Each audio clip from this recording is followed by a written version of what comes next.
ओम शांति। 1 सितंबर 2023 की मधुर महावाक्य।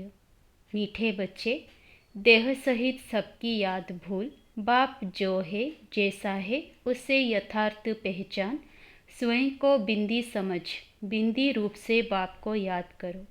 प्रश्न: कौन सा ज्ञान इस समय बाप से ही तुम्हें मिलता है और कोई नहीं दे सकते?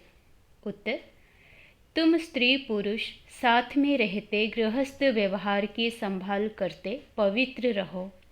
यह ज्ञान अभी इसी समय बाप तुम्हें देते हैं और कोई यह ज्ञान दे नहीं सकते। तुम्हें दान तो 5 विकारों का करना है, लेकिन मुख्य है काम जिस पर पूरी विजय पानी है। सर्वशक्तिमान बाप की याद और श्रीमत पर चलने से ही यह ताकत मिलती है। गीत: दुखियों पर रहम करो। ओम शांति। वही बाप बेट बच्चों को समझाते हैं। कौन है यह बाप? यह बच्चे जानते हैं जिनके सम्मुख बाप बैठे हैं। अब तुम बच्चों की बुद्धि का योग बेहद के बाप तरफ है। बुद्धि का योग अभी हद के बाप से तोड़ना है। सारी दुनिया के जो भी मित्र संबंधी है, बल्कि इस देह को, दुनिया को, सबको भूलना है। यह बाप के डायरेक्शन मिलते हैं। बाप बच्चों को कभी नहीं भूलते हैं। बाप तो कहते हैं, भक्ति मार्ग में भी तुम भक्तों की हम संभाल करते आए हैं, परंतु ड्रामा अनुसार तुम बच्चों को भूलना ही है। भुलवाती है माया। हम आत्मा हैं, यह भी रावण भुला देते हैं, देह अभिमानी बना देते हैं। यह तुम बच्चों का पाठ है। ऐसे नहीं कि तुम वहाँ सिर्फ बाप को भूल जाते हो, परंतु वह जो है जैसा है उस बाप की याद और सुख देने का ज्ञान भूल जाते हो। अभी तुम जानते हो बाबा कल्प कल्प आते हैं। बाबा कैसा है यह भी बुद्धि में धारण करना है। मनुष्यों ने तो शिवलिंग का बड़ा चित्र बना दिया है और सभी के चित्र तो ठीक है, जैसे ब्रह्मा, विष्णु और शंकर का चित्र भी ठीक है।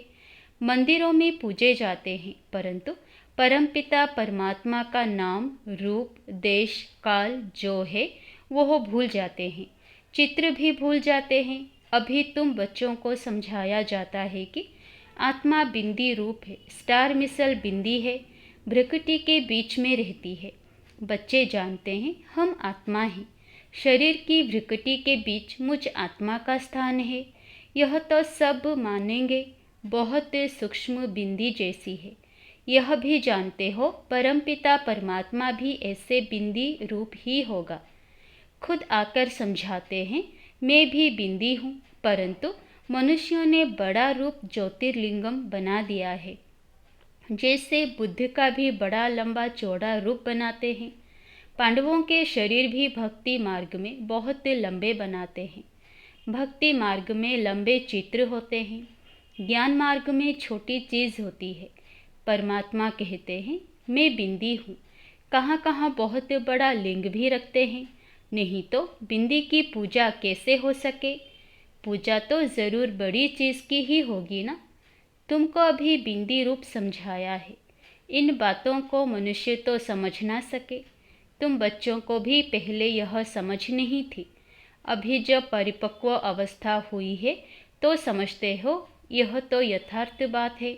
अगर शुरू से लेकर बाबा भी समझाते तो हम समझ नहीं सकते, क्योंकि बिंदी कोई चीज़ तो है नहीं, हम मानते नहीं। परंपरा से शिवलिंग कहा जाता, यह फिर क्या है?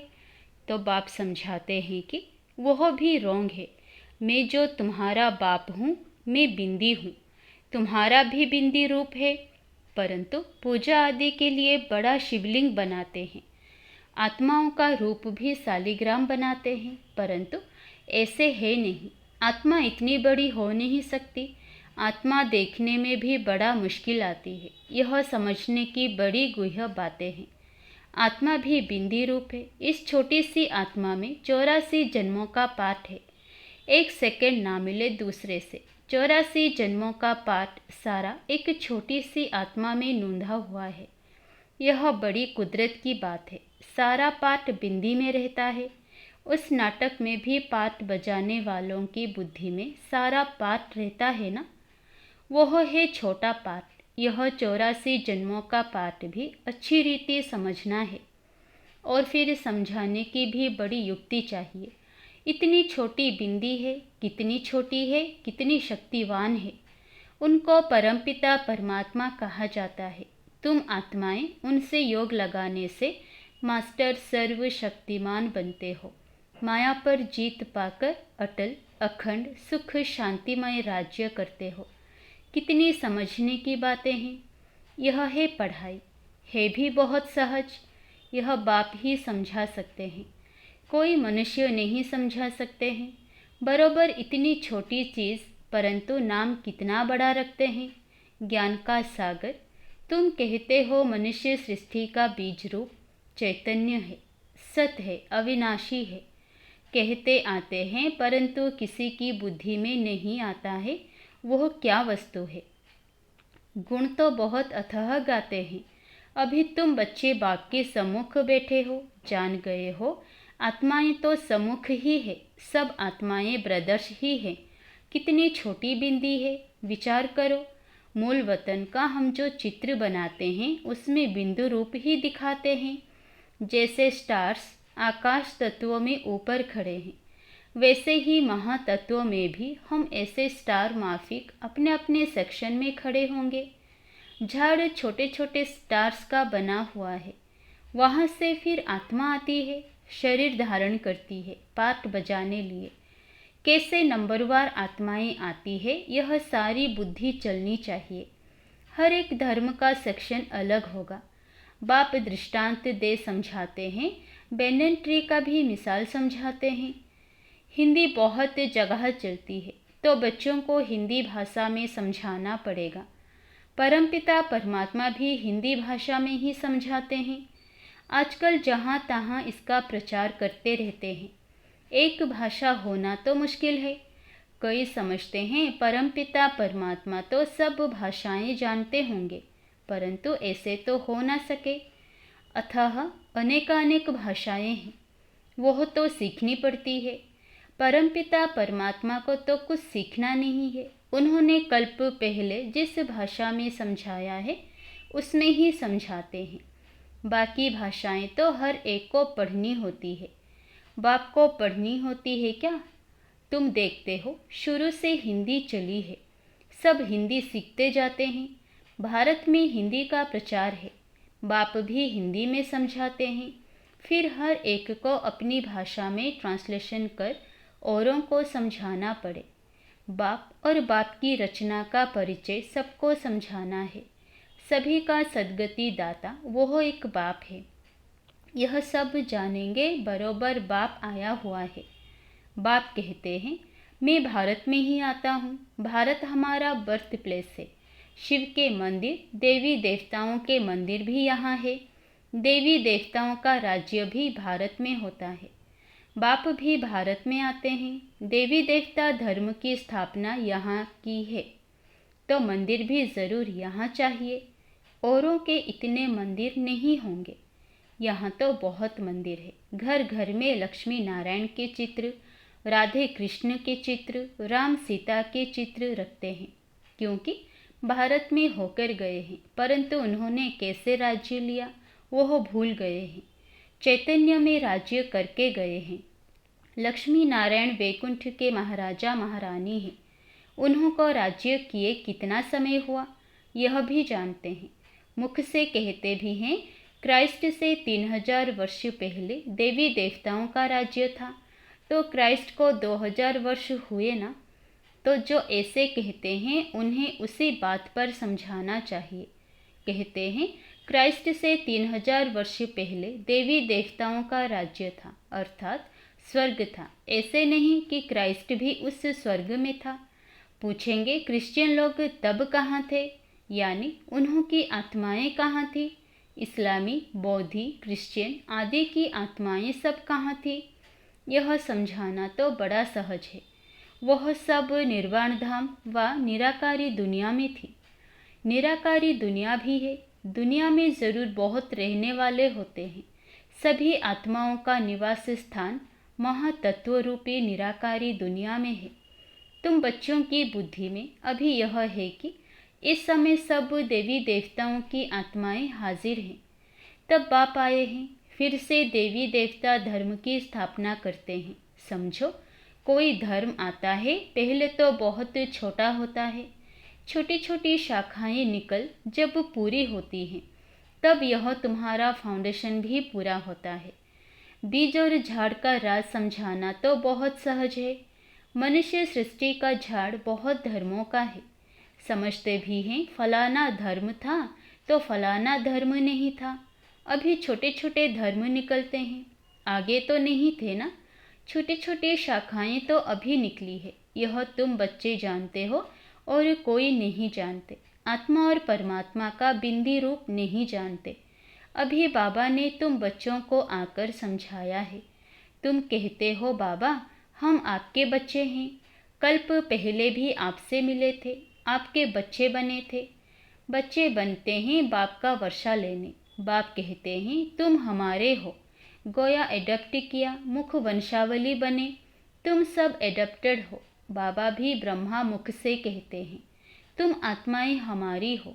तुम आत्माएं भी कहती हो बाबा आपने जो ब्रह्मा तन में आकर अपना परिचय दिया है, हम आपके हैं।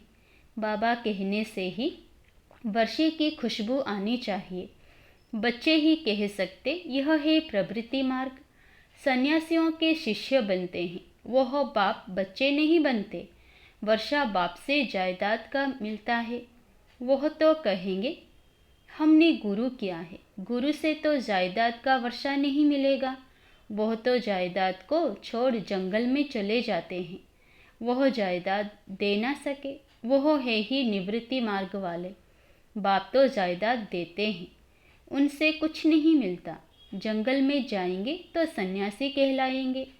तुम भी सन्यासी कहलाते हो, वह है हठयोगी सन्यासी। तुम राजयोगी सन्यासी हो। सन्यासी अर्थात 5 विकारों का त्याग करने वाले। सो तो तुम त्याग करते हो और फिर पवित्र दुनिया में चले जाते हो।